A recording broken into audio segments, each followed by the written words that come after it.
Good morning dear student. मैं सोनाली स्वागत करती हूँ मेरे चैनल बायोलॉजी विद सोनाली में।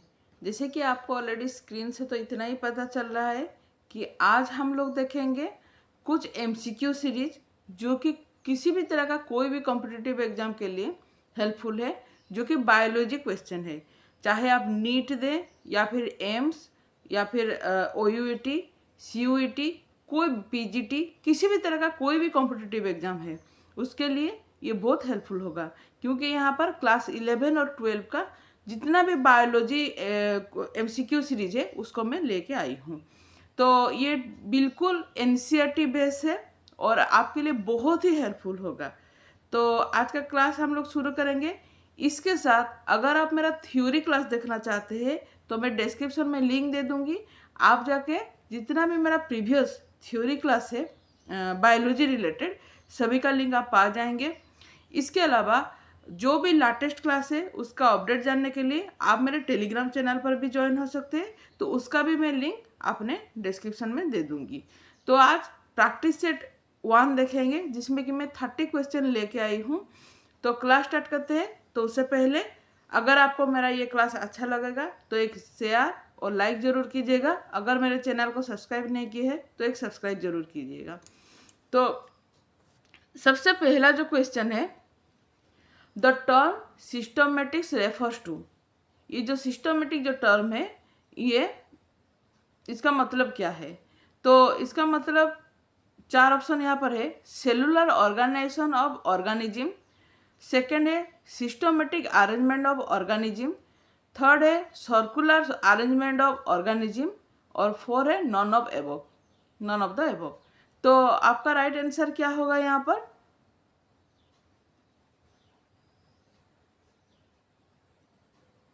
Second option systematic arrangement of organization, क्योंकि सिस्टमेटिक का मतलब है जो किसी तरह से ऑर्गेनिज्म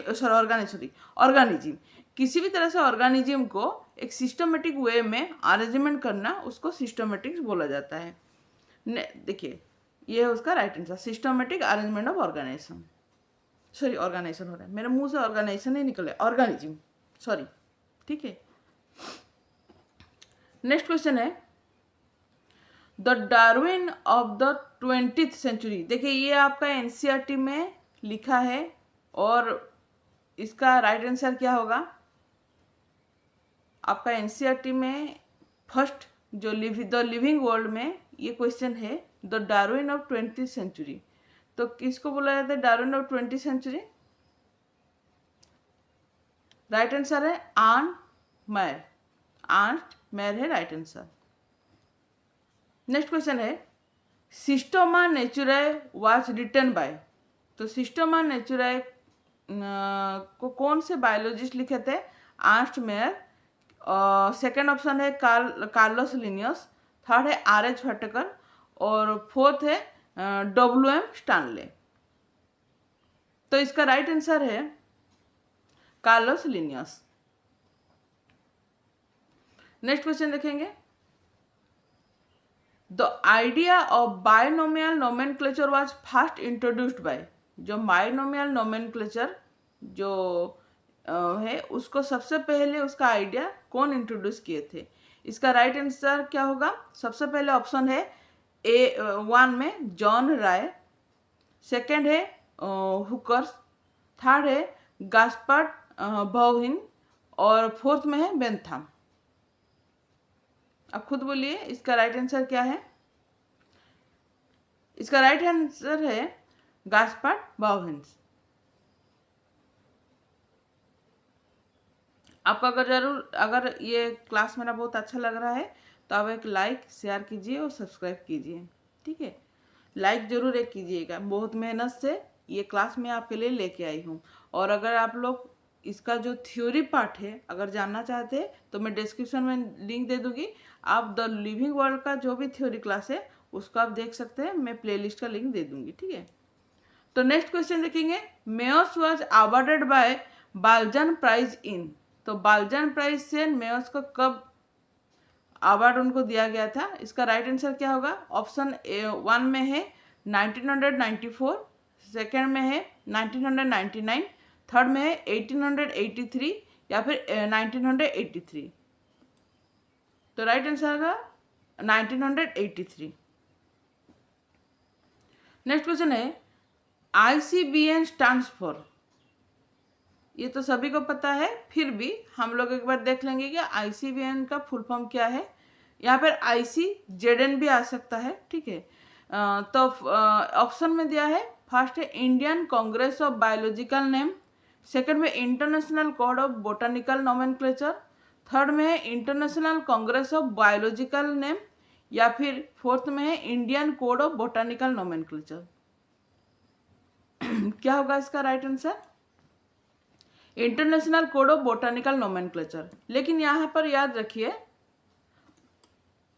अगर यहाँ पर ICZN दिया गया तो फिर यहाँ पर बोटानिकल जगह पर जूलॉजिकल होगा, ठीक है। इतना याद रखिए, अगर ICZN दिया गया तो international code of zoological nomenclature होगा, ठीक है। तो दोनों को आपको याद रखना है।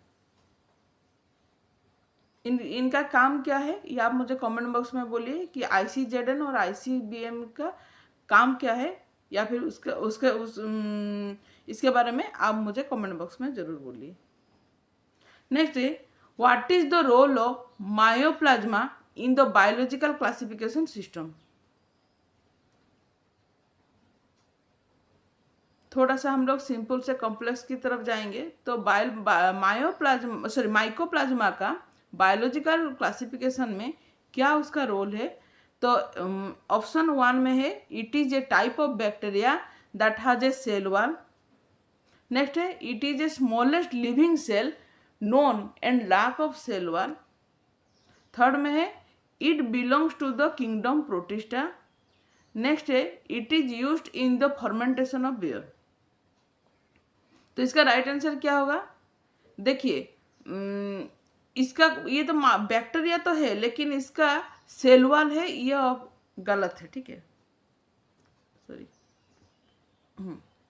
इसका ये तो एक बैक्टीरिया है लेकिन इसका सेल वॉल है, ये गलत बात है, ठीक है। अगर इसको देखें तो ये एक किंगडम प्रोटिस्टा से कभी भी नहीं आता, ठीक है। और ये कभी भी कोई भी फर्मेंटेशन के लिए यूज नहीं किया जाता है, ठीक है। तो इसका राइट आंसर क्या होगा? It is a smallest living cell known and lack of cell wall. इसका कोई भी सेल वॉल नहीं है और एक स्मॉलेस्ट लिविंग सेल है। It is the smallest living cell known and lack of cell wall, ठीक है। नेक्स्ट क्वेश्चन देखेंगे all biological classification of two kingdom system is divided into. देखिए, यहाँ पर आपको याद रखना है, अगर टू किंगडम सिस्टम है तो कौन से 2 किंगडम होगा, या फिर 3 किंगडम, या फिर 4 किंगडम, 5 किंगडम और 6 किंगडम, ये सभी को आपको याद रखना है। उसके साथ कौन से बायोलॉजिस्ट कौन से किंगडम सिस्टम को प्रेजेंट किए थे उसको भी याद रखना होगा। तो 2 किंगडम सिस्टम अगर देखें तो ये कौन से 2 किंगडम को लेके है।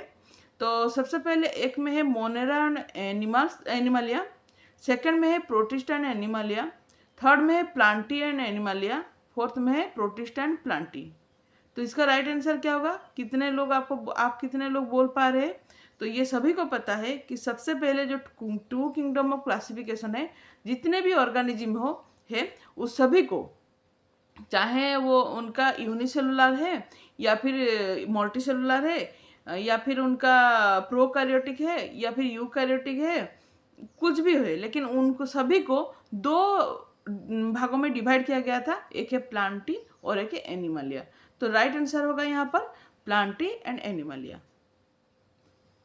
नेक्स्ट क्वेश्चन है match column 1 with column 2 and select the correct option. देखिए, यहाँ पर उनका जो रिप्रोडक्शन के साथ कौन सा ऑर्गेनिज्म का किस तरह से रिप्रोडक्शन है, इसको यहाँ पर दर्शाया गया है।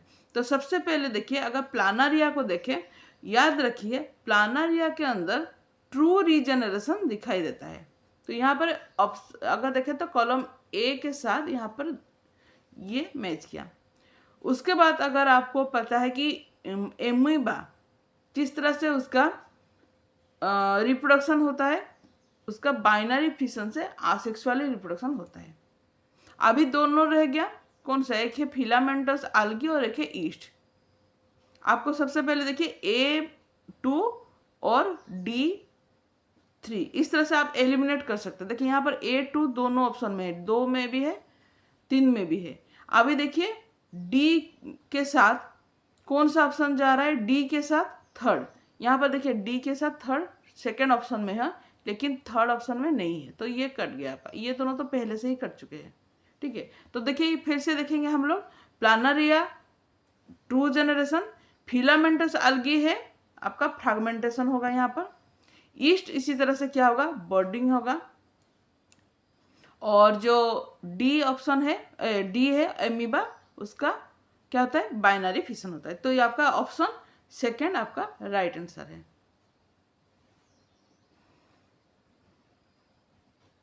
नेक्स्ट क्वेश्चन देखेंगे, which of the following statement is not correct regarding biological classification. देखिए बायोलॉजिकल क्लासिफिकेशन को लेके कौन सा जो स्टेटमेंट है वो इनकरेक्ट है। यहाँ पर जो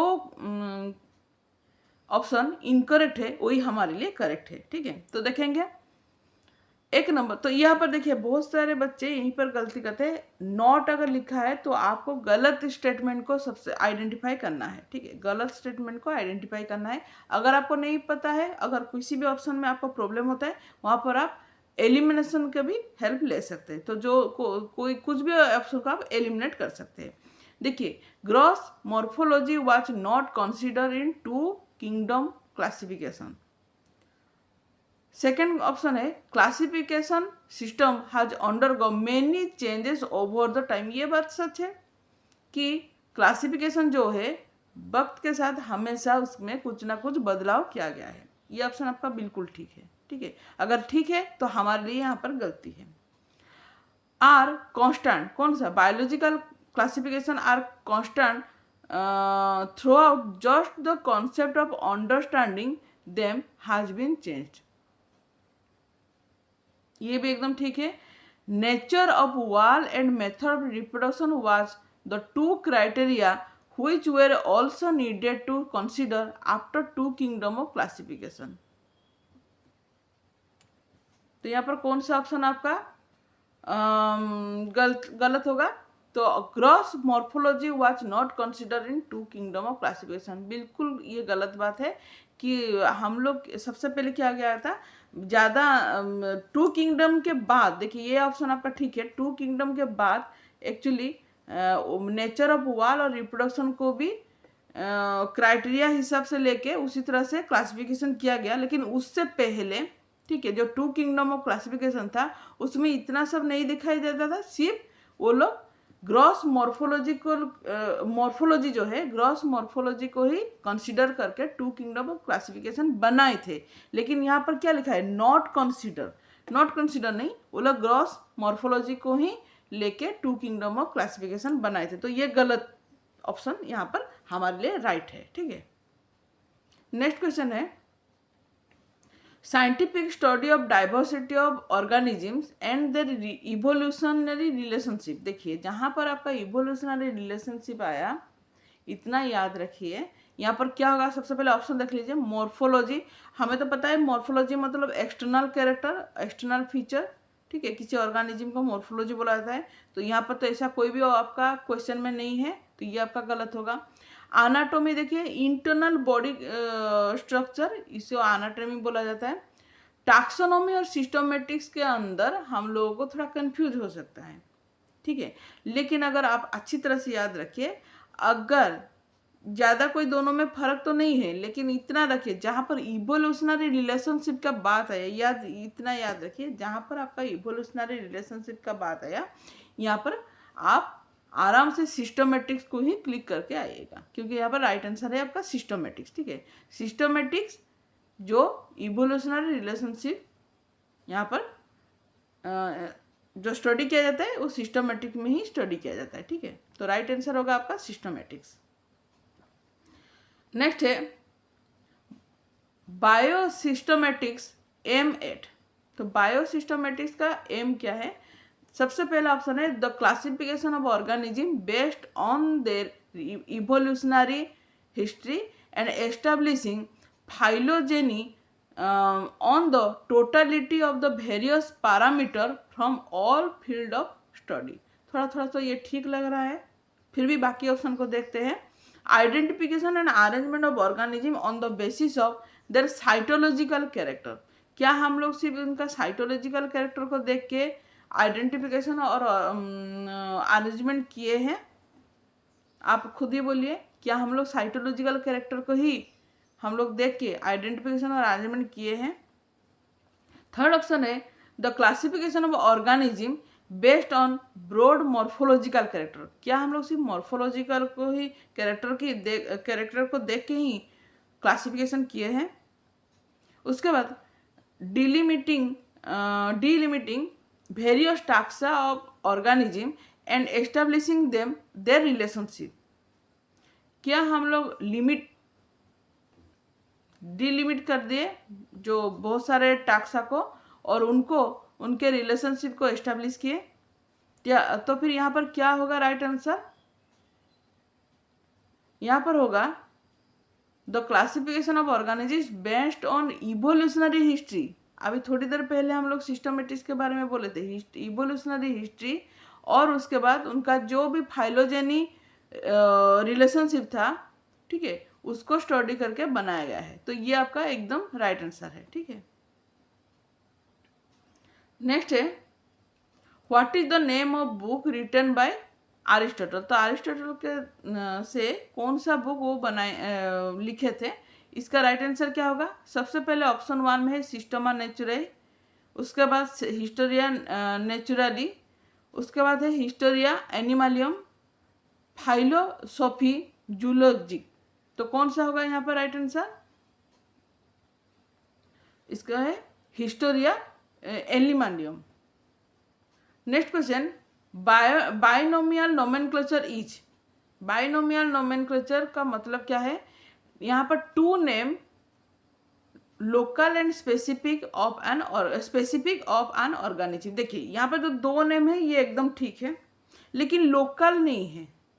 हमें पता है कि हमें बाइनोमियल नोमेनक्लेचर क्यों बना है, क्योंकि जहाँ पर लोकल नेम को अगर दूसरे कंट्री के लोग अगर आए तो लोकल नेम को उनको आइडेंटिफाई करने के लिए प्रॉब्लम होता था, इसलिए हम लोग एक कॉमन नेम दिए। तो यहाँ पर लोकल नेम तो नहीं होगा। सेकेंड है two word in the name of an organism. Third है two name related one is to family and class. और थर्ड है two phases in life cycle of organism. ये भी आपका ऑप्शन नहीं होगा, ठीक है, ये भी आपका ऑप्शन नहीं होगा। तो राइट आंसर क्या है? Two word in the name of an organism. एक ऑर्गेनिज्म का टू नेम तो नहीं होगा, टू वर्ड्स, ठीक है, दो वर्ड्स होता है। एक नाम का दो वर्ड्स होता है, एक ऑर्गेनिज्म का दो वर्ड्स होता है, ठीक है, जो नाम है उसका दो वर्ड्स। जैसे कि पैंथेरा टाइग्रिस, टाइगर का एक ऑर्गेनिज्म है टाइगर, जिसका कि नेम दो वर्ड से बना होता है, पैंथेरा टाइग्रिस, ठीक है। तो ये बाइनोमियल नोमेनक्लेचर है। नेक्स्ट है what is the scientific name of mango. तो ये तो सभी को पता है कि मैंगो का साइंटिफिक नेम क्या है, ये आपका एनसीईआरटी में भी एक जगह पर लिखा है, इसको भी याद रखना है। मांजीफेरा इंडिका इसका राइट आंसर होगा ऑप्शन नंबर 2, ठीक है, मांजीफेरा इंडिका। नेक्स्ट है Which of the following is not a defining property of living organism। अभी हम लोग characteristic of living organism just इसका थ्योरी पार्ट कवर किए हैं, जिसमें कि मैं आपको ऑलरेडी बोल चुकी हूँ कि कौन सा डिफाइनिंग कैरेक्टर नहीं है, डिफाइनिंग प्रॉपर्टी नहीं है और क्यों नहीं है। उसका रीजन भी आपको बोली हूँ कि सबसे पहले तो आपका ग्रोथ एक डिफाइनिंग प्रॉपर्टी नहीं है, इसके साथ साथ रिप्रोडक्शन भी एक डिफाइनिंग प्रॉपर्टी नहीं है, क्योंकि ग्रोथ जो है, ग्रोथ आपका लिविंग ऑर्गेनिज्म के अंदर भी दिखाई देता है, नॉन लिविंग मैटर के अंदर भी ग्रोथ दिखाई देता है। जैसे कि मैं एग्जांपल दी थी स्नो माउंटेन, ठीक है, हर साल वहाँ पर स्नो डिपॉजिट होता है, इससे उसका हाइट बढ़ता है, फिर अगर मेल्ट हो गया तो हाइट घटता भी है। तो इसमें ग्रोथ जो है वो एक्सटेंसिव कैरेक्टरिस्टिक है, तो ये डिफाइनिंग प्रॉपर्टी नहीं है। इसी तरह से रिप्रोडक्शन हर लिविंग ऑर्गेनिज्म के अंदर नहीं दिखाई देता है। कुछ लिविंग ऑर्गेनिज्म है जिनके अंदर रिप्रोडक्शन नहीं है, जैसे कि म्यूल है, वर्कर हनी भी है, और इनफर्टाइल कपल्स है, ह्यूमन कपल्स है, ये सारा एग्जाम्पल दी थी। तो यहाँ पर डिफाइनिंग प्रॉपर्टी कौन सा नहीं है? तो ऑप्शन नंबर 4 बोथ 1 एंड 3 ये दोनों आपका राइट आंसर है, लेकिन मेटाबॉलिज्म हर किसी में होता है, हर अगर लिविंग ऑर्गेनिज्म है उनके अंदर मेटाबॉलिज्म होता है, तो ये आपका राइट ऑप्शन है। नेक्स्ट है, अगर आप लोग मेरा थ्योरी क्लास नहीं देखे हैं तो सबसे पहले आप लोग थ्योरी क्लास भी देख सकते हैं, मैं डिस्क्रिप्शन में लिंक दे दूंगी, ठीक है। In an scientific name the name of author in is printed in, तो अगर कोई भी साइंटिफिक नेम है उसमें ऑथर का नाम कैसे प्रिंट किया जाता है, तो इटैलिक्स में, बोल्ड में, रोमन में, या फिर इनिशियल कैपिटल लेटर। आपको पता है कि अगर लीनियर है तो उनका नाम किस तरह से लिखा होता है, सॉरी लीन, इस तरह से लिखा होता है, ठीक है। तो यहाँ पर होगा राइट आंसर होगा इनिशियल कैपिटल लेटर, ठीक है। सिलेक्ट द करेक्ट स्टेटमेंट, तो यहाँ पर देखेंगे करेक्ट स्टेटमेंट क्या है, a multicellular organism not grows by cell division. क्या ये सच है? जितना भी मल्टीसेलुलर ऑर्गेनिज्म है क्या वो लोग सेल डिवीजन से ग्रो नहीं करते? नेक्स्ट ऑप्शन देखते हैं, unicellular organism not grow by cell division. In living organism grow is from outside, in living organism grow is from inside. देखिए सबसे पहले जितना भी ग्रो होता है चाहे मल्टीसेलुलर हो या फिर यूनिसेलुलर, सभी में सेल डिवीजन से ही ग्रो होता है, ठीक है। तो ये दोनों ऑप्शन तो सबसे पहले आपका गलत हो गया, ऑप्शन नंबर 1 और 2 दोनों गलत हो गया, ठीक है। उसके बाद आपको मैं ग्रोथ में जब ग्रोथ पढ़ाई थी उसमें थ्योरी में, उसमें एक चीज बोली थी कि ग्रोथ हमेशा क्या होता है, लिविंग ऑर्गेनिज्म के अंदर ग्रोथ हमेशा इनसाइड होता है, आउटसाइड नहीं होता। हमारे बॉडी के अंदर से ही ग्रोथ होता है, सेल डिवीजन होगा और ग्रोथ होगा, अंदर से ग्रोथ होता है, बाहर से ग्रोथ होगा क्या? लेकिन माउंटेन में बाहर से ग्रोथ होता है। अगर ये है माउंटेन तो इसके ऊपर अगर स्नो माउंटेन देखें तो उसके ऊपर स्नो से ऊपर से डिपोजिट होता है, ऊपर लेयर उसका बढ़ता है, ठीक है, इसी से उसका ग्रो होता है। इसीलिए नॉन लिविंग ऑर्गेनिज्म के अंदर, सॉरी नॉन लिविंग मैटर के अंदर आउटसाइड ग्रोथ होता है। तो ऑप्शन नंबर 3 भी आपका गलत है, लिविंग ऑर्गेनिज्म के अंदर कभी भी आउटसाइड ग्रोथ नहीं होता। तो यहाँ पर ऑप्शन नंबर जो 4 है वो राइट आंसर है। जितने भी लिविंग ऑर्गेनिज्म है उनका ग्रोथ इनसाइड होता है, सेल डिवीजन से इनसाइड ही होता है, बाहर से नहीं होता, ठीक है। नेक्स्ट ऑप्शन है correct sequence of various taxonomic category from lower to higher rank. देखिए यहाँ पर दो चीज देगा, या तो फिर लोअर से हायर रैंक देगा या फिर हायर से लोअर रैंक देगा, या फिर यहाँ पर लोअर हायर ऐसा कुछ भी नहीं देगा। अगर लोअर से हायर दे रहा है तो सबसे पहले क्या आएगा आप खुद सोचिए। देखिए यहाँ पर आपका सबसे पहले तो लोअर से होगा, स्पेसिस ही होगा, स्पेसिस होगा, तो यहाँ पर 3rd ऑप्शन और 4 ऑप्शन आपका कट गया। उसके बाद जीनस होगा, ठीक है, फैमिली होगा, ऑर्डर होगा। अभी देखिए क्लास फाइलम में डिवीजन क्लास है, तो कौन सा राइट आंसर होगा? डिवीजन के बाद क्लास नहीं आता, क्लास के बाद डिवीजन आता है या फिर क्लास के बाद फाइलम आता है। तो ऑप्शन नंबर 1 आपका यहाँ पर राइट आंसर है कि सबसे पहले लोअर में स्पेसिस, जीनस, फैमिली, ऑर्डर, फिर होगा क्लास, उसके बाद डिवीजन, या तो फिर क्लास उसके बाद फाइलम होगा। लेकिन यहाँ पर क्या होगा, डिवीजन उसके बाद क्लास दिया है, तो ऑप्शन नंबर 1 आपका यहाँ पर राइट आंसर होगा। नेक्स्ट क्वेश्चन है, देखिए उसी तरह से एक दिया गया है, यहाँ पर लोअर से हायर या हायर से लोअर नहीं दिया गया, तो दोनों का आपको देखना है। Which of the following is the correct hierarchy of biological classification of plant. देखिए अगर प्लांट दिया है, देखिए यहाँ पर एक दिया है किंगडम, उस यहाँ पर दिया है डिवीजन, यहाँ पर दिया है क्लास, यहाँ पर फाइलम। तो सबसे पहले देखिए आपका क्लास तो नहीं होगा सबसे पहले, ठीक है। अगर ऊपर से देखे भी आपका किंगडम होगा, नीचे से देखे तो फिर आपका स्पेसिस होगा, या तो फिर ऊपर से देखे तो डिवीजन भी हो सकता है, ठीक है। तो इसका राइट आंसर क्या होगा आप खुद बोलिए। इसका राइट आंसर होगा डिवीजन, ठीक है, उसके बाद class, order, family and genus. देखिए वहाँ पर देखिए, अगर यहाँ पर देखें, यहाँ पर एक गलती क्या हुआ, किंगडम हुआ, किंगडम के बाद आपका ऑर्डर दे दिया, फिर उसके बाद क्लास दिया। देखिए ये दोनों गलत हो गया, ऑर्डर दे दिया उसके बाद क्लास हुआ, लेकिन डिवीजन उसके बाद क्लास, ऑर्डर, फैमिली, जीनस। तो ये आपका ऑप्शन ठीक है, ठीक है। उसके बाद देखिए which of the following is the correct match. यहाँ पर करेक्ट मैच कौन सा है? देखिए, हाउस फ्लाई मूस्का ये नहीं है, मैंगो मोनोकोटिलीडन नहीं है, गिबन मामालियन है कि नहीं आप खुद बोलिए, टाइगर कोडाटा।